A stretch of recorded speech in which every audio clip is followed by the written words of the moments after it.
আজকের ক্লাসে আমরা হোলি ক্রস কলেজ অ্যাডমিশনের ফিজিক্স সপ্তম অধ্যায় তরঙ্গ শব্দ থেকে যতগুলো প্রশ্ন এসেছিল 2025 সাল পর্যন্ত সব এক ক্লাসে শেষ করব। হোলি ক্রস 2023 অ্যাডমিশনের একটি প্রশ্ন, 10 নিউটন পার মিটার স্প্রিং ধ্রুবক বিশিষ্ট কোনো স্প্রিংয়ে বল প্রয়োগে 10 সেন্টিমিটার সংকুচিত হয়, প্রযুক্ত বল কত? একদম ইজি একটা ম্যাথ। আমরা জানি এফ সমান কে এক্স। এখানে তোমার মূলত কে হচ্ছে তোমার স্প্রিং ধ্রুবক এবং এক্স হচ্ছে তোমার সংকুচিত পরিমাণ। তাহলে আমরা এখন মানগুলো বসাই।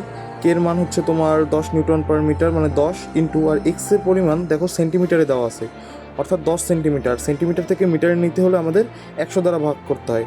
100 দ্বারা ভাগ করলে হয় 0.1 মিটার, তাহলে 0.1। এবার একটু দেখি কত হয়। তাহলে 10 গুণ 0.1 ইকুয়াল টু 1 নিউটন।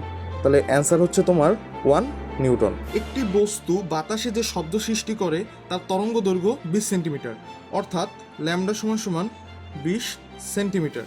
এটাকে আমরা মিটারে যদি নিই, 20 ভাগ 100 যদি দিই, 20 ভাগ 100, তাহলে সে 0.2 মিটার। বাতাসের শব্দের বেগ 340 মিটার পার সেকেন্ড হলে, অর্থাৎ ভি সমান 340 ms ইনভার্স 1 হলে এফওটি অর্থাৎ কম্পাঙ্ক ও পর্যায়কাল বের করতে বলছে।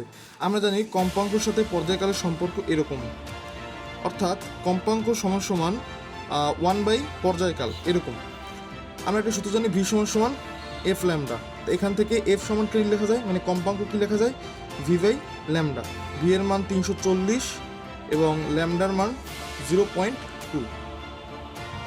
তাহলে 340 ভাগ 0.2 আমরা দেবো, 340 ভাগ 0.2, এটা আসে 1700। কম্পাঙ্কের একক হচ্ছে হার্জ অথবা এস ইনভার্স 1, যেটাই বলো।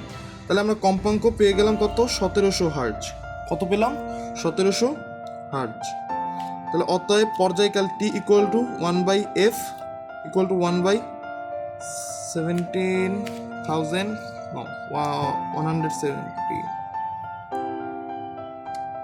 1 by 1700। এটার মান আসে 5.88 ইন্টু 10 ইনভার্স 4 কি কম। এটা হচ্ছে পর্যায়কাল সেকেন্ড, পর্যায়কালের একক কি সেকেন্ড। এইটাই তোমার অ্যান্সার। হোলি ক্রস কলেজ অ্যাডমিশনে 2020 সালের আরেকটি প্রশ্ন, 10 সেকেন্ডের শব্দ তরঙ্গ 20টি সাইকেল দেয়, এর পর্যায়কাল কত? যদি পর্যায়কাল আমাদের বের করতে হয়, যদি আমরা আগে এফ বের করি অর্থাৎ কম্পাঙ্ক, তাহলে কিন্তু আমরা পর্যায়কাল পেয়ে যাবো, কারণ কম্পাঙ্কের সাথে পর্যায়কালের সম্পর্ক ব্যস্তানুপাতিক। তাহলে 10 সেকেন্ডে শব্দ তরঙ্গ 20টি সাইকেল দেয়, তাহলে 1 সেকেন্ডে কতটি সাইকেল দেবে? 1 সেকেন্ডে সাইকেল দেবে 20 ভাগ 10 সমান 2টি। আমরা জানি প্রতি একক সেকেন্ডে শব্দ তরঙ্গ যতটি সাইকেল দেয় সেটা হচ্ছে তার কম্পাঙ্ক। তাহলে এফ সমান 2 হার্জ। এফ সমান কি 2 হার্জ, অতএব টি সমান হচ্ছে 1 বাই এফ। তাহলে 1 বাই 2 ইকুয়াল টু 0.5 সেকেন্ড। এইটাই তোমার answer. Holy Cross College admission 2022-এর আরেকটি প্রশ্ন, 0 ডিগ্রি সেলসিয়াস তাপমাত্রায় শব্দের বেগ 332 metre per second, 20 degree Celsius তাপমাত্রায় শব্দের বেগ 344 মিটার পার সেকেন্ড হলে প্রতি 1 ডিগ্রি তাপমাত্রা বৃদ্ধিতে বাতাসের শব্দের বেগ কতটুকু বৃদ্ধি পায়? এই অঙ্কটা অনেকভাবে সলিউশন করা যায়, আমরা একদম সহজ পদ্ধতিতে করব।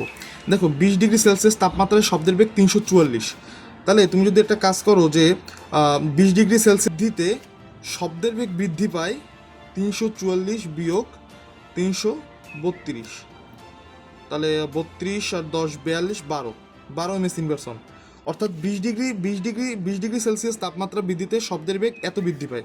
তাহলে 1 ডিগ্রি সেলসিয়াস তাপমাত্রা, এটা ডিগ্রি সেলসিয়াস তাপমাত্রা বৃদ্ধি পেতে শব্দের বেগ কত বৃদ্ধি পাবে? 12 ভাগ 20। 12 ভাগ কত? অবভিয়াসলি 12 ভাগ 20। তাহলে 12 ভাগ 20 দাও, 12 ভাগ 20, 0.6 ms ইনভার্স 1। সো এটাই ছিল আজকের ক্লাস। এর বাইরে এখনও 2020 সালের মধ্যে আর কোনো কোশ্চেন এই সপ্তম অধ্যায় থেকে আসেনি। এটা অনেকটা ছোটো একটা অধ্যায়, এই অধ্যায় থেকে বেশি একটা কোশ্চেন আসে না। বড় অধ্যায়গুলো থেকে আসে, যেমন চতুর্থ অধ্যায়, কাজ ক্ষমতা শক্তি, এসব অধ্যায় থেকে অনেক কোশ্চেন আসে, 15টা 20টা এরকম কোশ্চেন আসে সব মিলিয়ে। সো আজকের ভিডিওতে এই কয়টাই ছিল। সবাইকে ধন্যবাদ।